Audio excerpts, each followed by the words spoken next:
Hi. To start this interview, I want to introduce you. Today with us, there is going to be Emma Sexton. She's a design entrepreneur, if I'm not saying wrong, a creative strategist and a speaker and business coach. And the first question is just introductive. So to start this interview, can you tell us about yourself, who you are, what you do, where you started, and what your path has been up till now? Yeah, okay. Hi. Well, good to meet you. So, yeah, I guess I mean, my core background, I started off my trade, as it were, as a graphic designer, working my way up in agencies. I then did an MA in design management. And then at the age of 37, I finally took the leap to start my journey into entrepreneurship. So I'm now 8.5 years into that journey. So designer turned business owner. I have my own creative agency. So we're a B2B brand design agency. I also have some awards. So the Inside Out Awards, they're the UK's only awards for in-house creative teams. And they were actually born out of what was initially a marketing activity that I created back in 2013 when I set up my agency. And then I'm also an advisor at King's College London and also Imperial College London on their Entrepreneurial Institute. So I advise over 60 startups a year on basically advice on kind of design and branding and how they can leverage that for success. So I think for me, I'm definitely a creative person, and I'm really, really enjoying the challenge of running businesses and the daily creative problem solving that running a business brings you. Thank you for your answer, and really a lot of things. So when I had to create like the questions, I saw a lot of interviews, and it was like so many things. I had so many ideas, and my first question to introduce you is if you follow a certain morning routine to maximize productivity and well-being. I think this is an interesting one because as an entrepreneur, there's obviously a lot of chatter and a lot of content around entrepreneurship. And something I see most frequently is the whole, having a morning routine, and you must get up at 5 a.m. and do an hour of yoga and some workout and then write your daily journal. And I find it really interesting because I've definitely been through phases where I'm like, oh, am I even an entrepreneur if I don't have a morning routine? And then you get to the point where you're like, actually, I really know myself. And I think when you are working for yourself and you can work whenever and wherever you choose, you really do get in tune with yourself and you understand when times are that you're most productive. I'm very mood led, so I don't really have a daily routine. But I definitely, I do have some things in terms of like productivity and making sure that I know what I'm going to do the next day before I've finished up the day before. But really, I tend to go on my mood, the kind of work that I need to get done. And it's very, I guess I realize I'm not a consistent person. I'm very consistent at being not consistent. So for me, routines don't really work that well. Okay, it's also important knowing this and knowing yourself. So thank you for your answer. And talking about in-house creative teams, can you tell us more about what they actually are and what are the pros and cons? Yeah, so in-house creative teams have been around for a long, long time. And basically it's when a brand or a business has the need and capacity for having their own creative resource in-house. And what I've found with, over running the awards for over 9 years now and having been a designer that was agency side and then went in-house, I got a real fascination about how creativity and how businesses use creativity and design. And for a long time, but I do feel like that's changing now, the in-house team was this strange, weird team that sat in the corner that nobody really understood and couldn't really communicate. And I think what we're seeing now especially with the big tech brands like Facebook and product brands like Apple, even people like Spotify, is that design is actually integral to what they do as a brand. So there's a whole sort of change now where in-house teams are sort of having their moment now, which is great. And people are starting to understand the importance. So they can be really good for brands. Every in-house team is unique. I think there's a lot of people that think you can just take an agency model and just put it in-house. And that's not really the way that in-house teams operate. They are custom build, as you like, according to what that business needs. So if you're a consumer brand, you might be doing lots of consumer facing content, lots of digital content. That would be very different to perhaps if you were perhaps a business to business brand and you were dealing with something in data. So they really are an interesting kind of group of creatives, and how businesses work with them, I find really, really fascinating. Thank you. And I told you that I saw a lot of your interviews, and one of the most interesting, in my opinion, was the one with the Drum Live. And because you were talking about how business coach has been created by men and based on main values.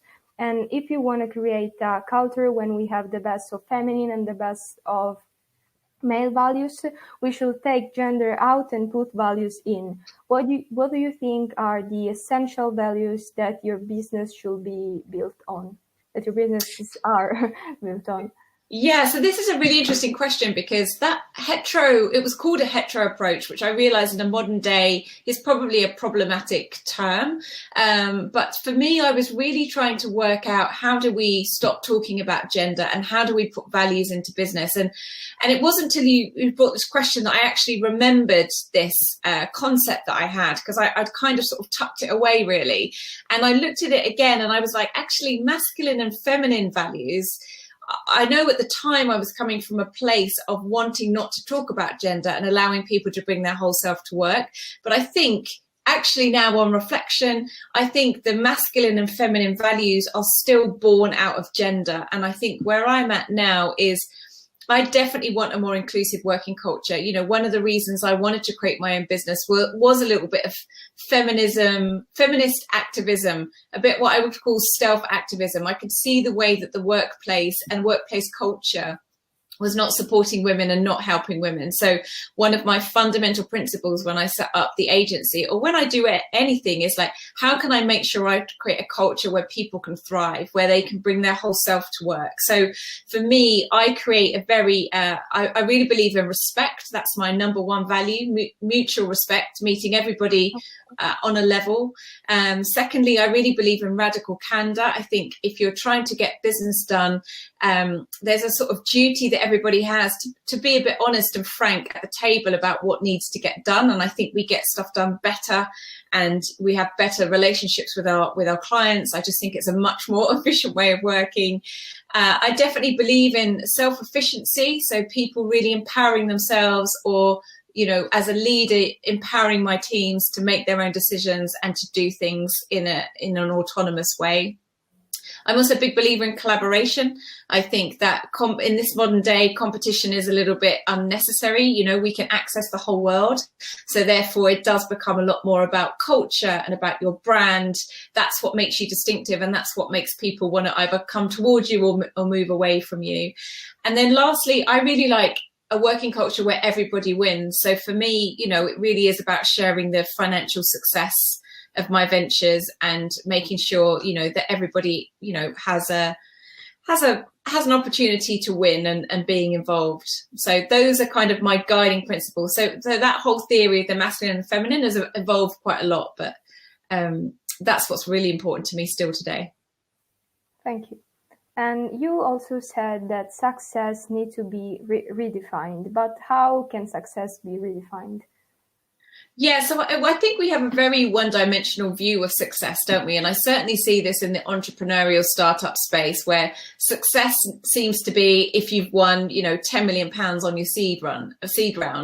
And I definitely think that running a business is a really incredible opportunity, because what you're really doing is you're finding a way to generate your own income, which I think is a really good skill for people to have. I think it means that, you know, you can empower yourself to generate the income and by developing your business skills means that you can increase that income if you want to, which I think is a really good thing. I think that's an incredible thing for women to do, especially. But I think success can come in different forms. And I think in business, there's always been, a focus on the numbers. Success was always, where was your office base? Now, my agency, we've been remote first from day one. So for 9 years, we've been working this way. And, I always felt like, that was the big question. People wanted to know where your office was, how many employees you had. That was their benchmark of whether you're a successful agency or not. And I'm very pleased that with the pandemic, that those things have changed. But, I think success needs to be defined on our terms. Are you living your life the way you want to? Are you achieving the financial goals you want to? Because, the businesses can be really hard, and not everybody wants to have a 10 offices around the world. Some people do and some people don't. And I think, success is very, very personal. And I think people should just really keep their blinkers on and decide what's successful for me with my business, and make sure their business is built for them to have that life, rather than running a business and going on a trail or a journey with a business that's not ending you up in a destination that's going to make you happy. So definitely make your business work for you. That would be my advice. That's success, I think. And what is your personal definition of success? What is like for you success? Yeah, so there's lots. Definitely, don't get me wrong, I definitely set up my business because I wanted to create financial freedom for myself. I wanted to, create and build an asset. But I think, I feel like a lot of my success boxes have been ticked now. So I wanted a business where I could work anywhere in the world. My sister moved to Australia, and I really, hated the fact that when I was employed, I could only probably see her for a couple of weeks because I was restricted on holiday. So I can work anywhere in the world. And, my ultimate goal is to spend 6 months in the UK and 6 months working anywhere else in the world. So a bit semi-nomadic. So I feel like, I'm on the cusp of getting to that life. So that feels successful to me. I think also creating a workplace where people can thrive. That's really important to me. And that's another success measure. I'm not really interested in building a business at all costs. So those things are successful to me, a success to me, and they continue to be, actually. And it's impact, I think. Impact and purpose is success. Thank you. And in a work environment, how can communication become effective? Yeah, so this is a big one. And I think within business and getting things done, communication becomes so important. It's definitely something I learned the hard way being a remote first business. And I know that there's a lot of people now with the pandemic probably realizing how challenging communication is when you're not relying on the kind of information that goes in by the fact that you're sitting next to somebody on their desk. There's lots of stuff that goes in by osmosis, which you're just absorbing from the world around you, from the little snippets of conversations that you hear. And when you're working remotely, you don't have that. So clear communication is really, really paramount. And I think, the bigger the business gets, the more complex it gets, the more communication gets critical. So I would definitely say there's an art to communication, and it definitely, especially when you're delivering creative work, if you haven't really understood and communicated well with the client what they're going to expect, there can be all sorts of challenges further down the line. So I would say communication is a critical skill for a successful business. Thank you. And talking more about what you actually do, what about your work and effective design? How can an effective design help you redefine your business and send the right messages? What are the most important features for a business? Yeah, so I think design is something that, especially early stage founders can really, really leverage. So this is why I really enjoy the mentoring that I do at King's and Imperial, because I feel like it's a tool that if people know how to get design done properly, and I'm talking about design from a visual design perspective, from a brand perspective, that it can be something you can really leverage. With just the power of a good visual design, you could make yourself look like a really established business if you wanted to. It's the way that if you are a direct to consumer brand, it's the way that you're going to connect with your audience. So it's all about perception. Human beings, we're very visual. We see something and within 3 to 5 seconds, we've already made an assumption about what we think you are as a company, what we think you do, whether we think you're right for us. So there's all sorts of clues that as a founder, as a business owner, you can really, really leverage. But I think the challenge is that a lot of the conversation around visual design falls into the category of making things look pretty. Let's make it pop, it's all, which is not strategic design. And I think that the challenge is, especially early stage founders, when you're trying to get to grips with all those business skills, is, you'll go and find somebody to do you a logo, but you haven't really thought about your business strategy, your customers, and how you actually connect the visual to all of those things. So that's where branding really comes into its own. And I think it's something that the early stage founders really, really should invest in it if they are a direct to consumer brand. Thank you. And talking about the future, what do you want to achieve next? What are your next goals or projects? Wow. So I guess I'm somebody that's like, I'm kind of never done really. And I'm always looking for the next thing. And I think the joy of running businesses is that you never, ever know everything. Like, it's just so impossible. So as my business grows or as my business gets to a size that's comfortable, I want to push it on to the next phase. So for me, I'm trying to get the business to, a certain revenue, a certain turnover. I'm loving the challenge of building a sustainable business, hitting some numbers. So I think for me, that's the kind of focus, is just to be able to do what I'm doing, but with more impact. I'd love to have a few more people working for me so that I can give them, a great working life and give them a share in the wealth creation. So for me, there's that. And I'm also, for me as well, is I'm doing a lot more mentoring and giving back. I'm really, really excited about helping more female founders, particularly interested in female founders, particularly interested in women who want to set up their own creative agency. So I'm doing a lot of mentoring and business coaching to help them create their own financial freedom. Thank you for your answer. And what impact do you want to have in the world, or what change do you want to see in the world, or what change do you want to make happen in the world? Yeah, that's a good one, because I think before I set up my agency, there was lots of change. And I remember being very, very vocal and very ranty. And then I decided that actually the best way to create change was to actually do it myself. So I think that was one of the reasons I set up my business remote first, was because I really wanted to prove that, you could have a business this way. I really wanted to have a culture this way. And what I'm really pleased to see is, especially post-pandemic, is all the things that I was reading and understanding and believed in 8 or 9 years ago are now starting to become a bit more mainstream. And so I'm really excited about work. I feel like work should be a place where people thrive. I think that a lot of people get a lot of fulfillment and brilliant experiences from work. So I feel like working culture needs to change.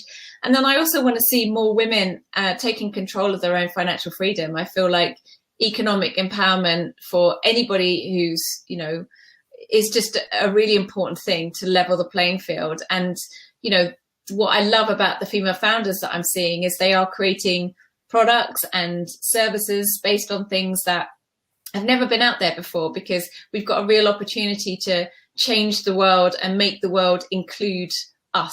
So I'm super excited about that. So I'm very generous and happy to give my time and advice to female founders. Thank you. And what tips do you have for other women who would like to start their own businesses? So I have a load of tips, because over the pandemic, I got a bit bored. I realized I'm not somebody that can have a lot of downtime. And I actually created a whole free course. It's on my website, emmasexton.com, and it's called Lessons Learned from Starting a Business. So there's literally, about 25 different lessons and activities for anybody who is in that sort of really early stage. So whether you want to set up a business or maybe you're in that first year of starting, it's basically all my advice and lessons learned. So that's a free course. Anybody can sign up whenever they like. Okay, I know what I'm going to do in in the next weeks. And the last question is, if are there some books or podcasts that have inspired you and that you would like to advise? Yes, always. So I love reading, but I'm not very good with fiction. I love reading things that I can learn. And I think that there's something that people don't talk enough about in business, and that's business is about people and relationships with people. So the more you understand yourself and the more you understand people, the better you're going to be at business. So there's definitely some books that have helped me. One is called The Courage to Be Disliked. I forget who the author is, but it's a Japanese book. And it's really good in terms of, especially when you're doing sales and dealing with rejection, which you have to deal with a lot when you are starting a business. The Chimp Paradox, which is all about the mind and psychology and understanding your mind and mastering your mind. Those are two books that I can really recommend. And another one is called Ego is the Enemy. So that's another one. So where are your decisions coming from, especially as a business owner? Is it your ego that's making you want to do that thing, or is that generally the right thing for your business? And I think that's something that I've had to learn over the years. So yeah, those three books. Thank you. And I have one last question that I was thinking about before. How did you deal in the past with failure? So I think, do you know what? I think I've never really had a problem with failure. I think I've always approached life as an experiment. So I think a lot of the challenges of running the business is actually about reframing something. So for me, I've never really worried about failure. I've always been in a sort of, I remember reading the Lean Startup book, which was all about test and learn. And I sort of applied that philosophy to life. And I was like, this is all just a big experiment. I'm just going to put some things out there and see what happens, and I'll learn from them. And I still have that approach today, and I'm very comfortable with failure.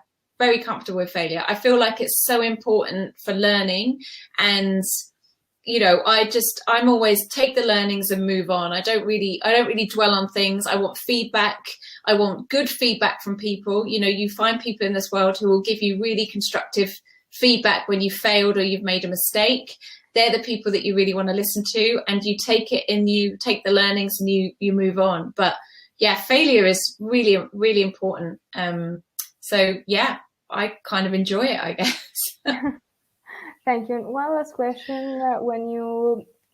Before you were talking about leadership, how would you describe your style of leadership?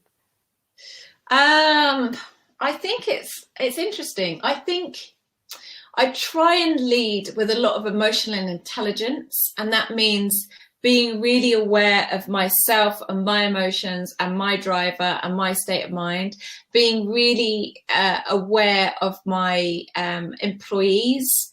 And I think that, I guess it's people first is my leadership style. In fact, for a while, my philosophy was basically, and still is actually to this day, is team first, client second.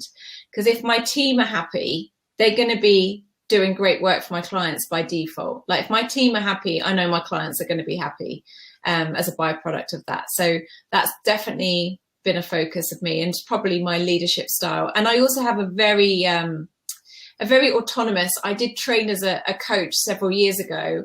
And there's something wonderful about the coaching methodology, which is really about focusing on actions, but people creating their own actions. So I'm very much focused on the kind of like the end goal. So I'm not really a micromanager person. So it's definitely sort of a coaching philosophy, people first. Thank you. These were all my questions. Great. Thank you. Really inspiring. Thank you for your answers. Anytime. Really good to talk to you. Thank you again. For me too.